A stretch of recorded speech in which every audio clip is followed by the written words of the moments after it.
Ang laki ng pagtitiwala sa iyo ng Diyos. Sa iyo ibinigay yan. Kaya sana pangalagaan mo.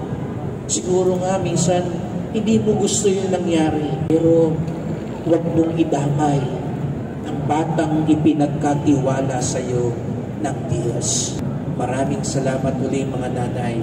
At sa mga magiging nanay pa, sana mapagtanto ninyong napakagandang biyaya na ipinagkaloob sa inyo ng Diyos.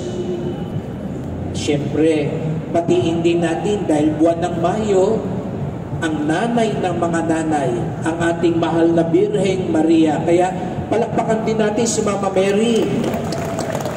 At pagdasal natin lahat ng mga nanay matulad kay Mama Mary, tapat, mabuti, makadiyos, at hanggang sa huli, hindi bumitaw kung ano ang tama.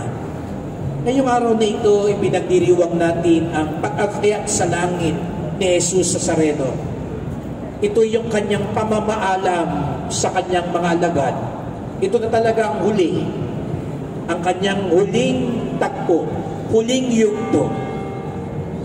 At pagpamamaalam, alam natin, halo-halo ang pakiramdam. Nandiyan ang kalungkutan, ngunit sabi sa atin,